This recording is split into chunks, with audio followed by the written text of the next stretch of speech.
Dan yang kita inginkan adalah mati dalam keadaan bisa mengucapkan la ilaha illallah. Karena kata Rasulullah, Ibu, man qala akhiru kalamihi la ilaha illallah dakhala jannah. Siapa yang akhir perkataannya la ilaha illallah, maka pasti masuk surga. Pertanyaannya, gampang nggak kita mengucapkan la ilaha illallah di saat sakaratul maut? Di saat nyawa kita ada di kerongkongan. Di sakaratul maut itu bahasa Arab, artinya sakarat itu mabok.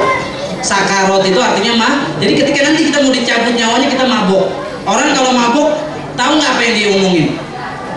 Dia akan mengucapkan sesuatu yang biasa dilakukan. Kalau yang di dunianya biasa ngegosip, ntar pas meninggal disuruh ngucapin la ilaha illallah, ucapin la ilaha illallah, ya kan? Ada juga yang suka main catur. Nah, ini kejadian nyata, setiap hari main catur. Pagi main catur, siang sore malam skakmat, ya kan? Kopi main catur, panggilan sholat hayya ala sholat, dia jawab apa? Hayya ala sekap, katanya.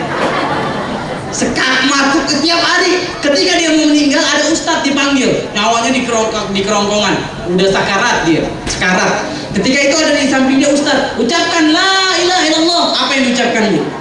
Skakmat. Ucapkan la ilaha illallah, skakmat. Nauzubillah. Saya mau tanya, ini meninggal dalam keadaan husnul khotimah apa su'ul khotimah? Jadi su'ul khotimah apa husnul? Su'ul khotimah, mati dalam keadaan dimurkai oleh Allah. Kalau mau matinya bisa mengucapkan la ilaha illallah, ketika di dunia ini kesempatannya masih banyak. Kita masih dikasih napas, masih dikasih kesehatan, masih dikasih umur. Banyak tadi berzikir pagi, habis sholat subuh ketidur. Siapa yang ngomong bro? Oh, saya ngomong. Subuh. Jadi zikir ini bu gampang sebenarnya, dibaca setelah subuh dan habis asar. Bukunya sudah banyak, zikir pagi dan petang. Beli ke toko buku. Coba kalau beli baju aja mahal-mahal tuh. Ini bajunya kayaknya janjian nih. Hah? Lu sama semua nih. Seragam. Dibelinya kredit lagi ya? 1.000 setiap hari ya, dicatat 1.000. Kenapa? Oh, kebetulan bukan ibu, bukan tukang kredit, tapi tukang bawa waktu. Ibu, kita beli baju mahal-mahal bisa, tapi di rumah kita ada buku nggak tuh, buku zikir? Ada. Nanti saya ke rumahnya lihat ya, boleh ya. Subhanallah ibu, saya punya teman, dia sederhana orangnya, dia bukan orang kaya, tapi dia orang sederhana. Tahu nggak ibu amalannya dia apa? Dia setiap bulan kalau gajian, dia beli buku zikir pagi dan petang. Bukunya kecil segini, 2.000 harganya. Dia beli setiap hari 50 biji. Setiap bulan kalau dia gajian, taruhlah gajinya 1 juta misalnya. 100.000-nya itu digunakan beli buku kecil-kecil yang harganya 3.000. Itu dibagi-bagikan ke orang lain. Subhanallah. Inilah, kadang-kadang kita mungkin hartanya banyak, kita punya harta yang lebih, tapi kita jarang memikirkan orang lain. Betul. Kemarin luar biasa, ada seorang Hindu yang masuk Islam. Dia punya VCD. Itu ada seorang orang yang sederhana ini bu, dia kopikan CD-nya, dibagi-bagikan ke orang lain, supaya orang-orang itu tahu bahwasanya banyak budaya-budaya Hindu yang ada di agama kita. Nauzubillahi min zalik. Ibu yang dirahmati Allah, bapak yang disayangi Allah dan Rasulnya, tanamkan kepada anak kita agar anak kita mencintai Allah, Rasul dan kita, orang tua. Karena apa ibu? Ketika seorang anak tidak mencintai ibunya, maka anak ini tidak akan sukses dalam menjalani kehidupan dunia. Sehebat apapun dia, ketika nanti dia sudah menikah ibu, dia meninggalkan ibu, dia nggak akan ingat sama ibu lagi. Karena dia udah nggak sayang sama ibu. Dia akan lebih menyayangi istri dan anaknya. Makanya ada seorang ustadz, dia bercerita kepada saya, di Kuwait ibu, ada seorang ibu, dia punya anaknya laki-laki, udah nikah, punya anak, tapi ibunya nggak pernah ditengok, ibunya nggak pernah dikunjungi, ibunya nggak pernah didatengin. Dia lebih sayang kepada istri dan anaknya daripada sama ibunya. Seorang ibu yang tidak akan memberikan makanannya sebelum makanan ini dicicipi oleh anaknya. Makanya kalau mau anak kita sukses di dalam menjalani kehidupan dunia akhirat, jadikan anak kita mencintai orang tuanya. Subhanallah, Umar bin Khattab, sahabat Nabi, kalau lagi ruangan makan, di hidangan makan, dia nggak mau ikut bareng makanan sama ibunya. Dia nggak mau ikut bareng makan sama ibunya. Kenapa itu? Karena dia takut ada makanan yang disukai ibunya tapi ibunya nggak ngambil, karena ibunya mendahulukan anaknya. Sehingga dia kalau makan sendirian di belakang. Subhanallah. Begitu saking sayangnya dia sama ibunya, dia mau supaya ibunya yang mencicipi semua makanannya. Dia nggak apa-apa makan dengan nasi pakai garam aja. Yang penting ibunya bisa merasakan enaknya makanan. Kalau kita dipanggil, "Tong, makan sini." Itu ada ayam, ada ikan tongkol, ada semuanya. Semuanya diambil, ibunya disisain nggak?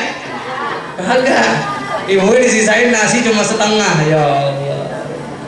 Ada seorang sahabat pun nanya kepada Ibnu Abbas, "Wahai Ibnu Abbas, saya telah menghajikan ibu saya gendong ibu saya untuk bertawaf. Apakah saya bisa balas kebaikan ibu saya?" Kata Ibnu Abbas, nggak bisa kamu balas kebaikan ibu kamu. Tanamkan ini kepada anak kita. Sebagaimana Allah berfirman, "Wa qada rabbuka alla ta'budu illa iyyahu wa bil walidaini ihsana." Allah telah mewajibkan kalian beribadah kepada Allah dan berbuat baik kepada dua orang tua. Subhanallah. Kata Ibnu Abbas, saya tidak menemukan amalan yang bisa mendekatkan diri seseorang kepada Allah melainkan berbakti sama ibu. Subhanallah. Jadi bisa disejajarkan ibadah kepada Allah dengan berbakti kepada ibu. Maksudnya apa? Orang kalau ibadahnya benar kepada Allah tapi dia tidak bakti sama ibunya, ibadahnya nggak diterima. Jidatnya sampai hitam, sholat tahajudnya rajin, tapi sama ibunya dia nggak sayang, dia nggak berbakti kepada ibunya, percuma, sia-sia. Karena ibu adalah jalan bagi kita untuk masuk surga. Inna awsati babil jannah al-um, kata Rasulullah. Pintu surga yang paling tengah adalah ibu. Sekarang bayangkan, kalau ibunya saja sudah murka sama dia, kira-kira pintu surga Allah kebuka nggak? Pintu surga yang paling tengah tuh ibu. Artinya seseorang tidak akan masuk ke pintu itu sebelum ibunya ridho sama dia. Sehingga inilah yang harus ditanamkan kepada anak kita, sehingga anak kita bisa sukses di dalam menjalani kehidupannya di dunia dan di akhirat. Kenapa para koruptor itu bisa korupsi? Karena dia nggak sayang sama ibunya. Survei membuktikan itu. Para koruptor itu dia tidak sayang sama ibunya. Sekarang ada nggak seorang ibu yang rela anaknya bermaksiat? Ada nggak?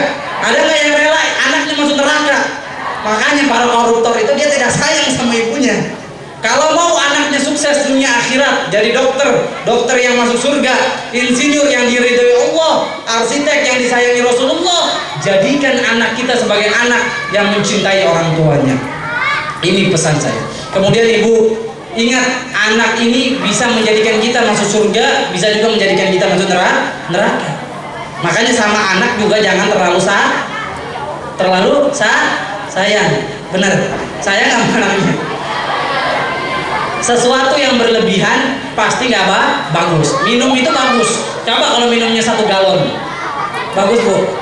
Pernah minum 1 galon? Nggak pernah. Tapi ada nih yang minum 1 galon nih. Ada nggak? Begitupun sayang kepada anak, berikan sesuai dengan sayangnya yang sekedarnya. Karena apa kata Allah Subhanahu Wa Taala? Innama amwalukum wa auladukum fitnah. Harta kalian, anak kalian bisa jadi fitnah, bisa jadi sesuatu yang merugikan kita di dunia dan di akhirat. Betapa banyak ketika sayangnya kepada anak, dia rela tidak ibadah, ngurusin anaknya sampai sholatnya ditinggal. Ada nggak? Ada.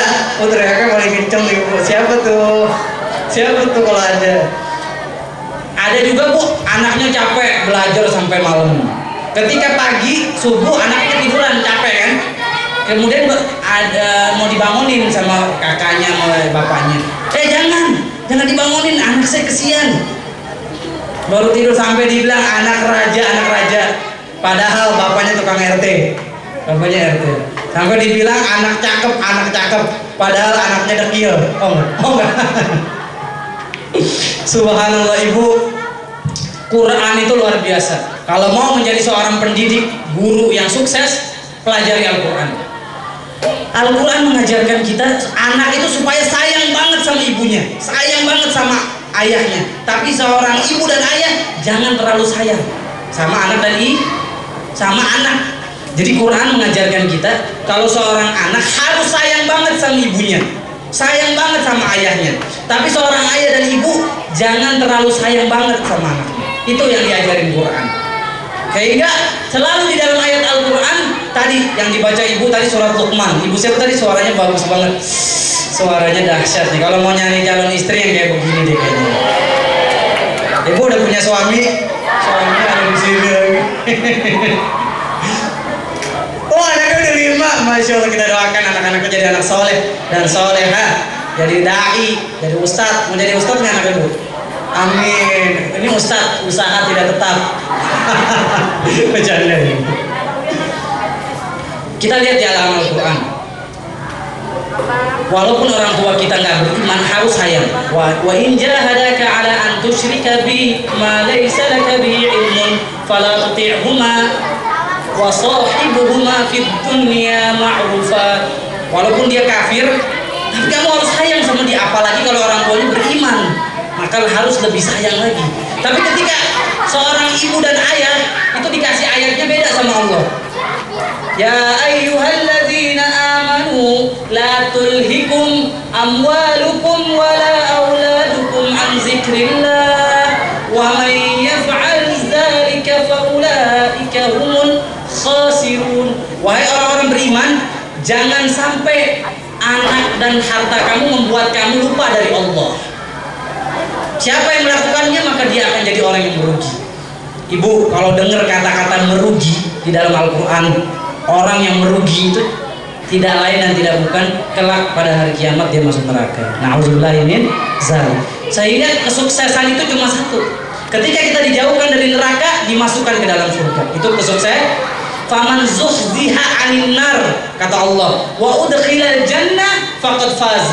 Siapa yang dijauhkan dari neraka, dimasukkan ke surga, itulah kesuksesan. Jadi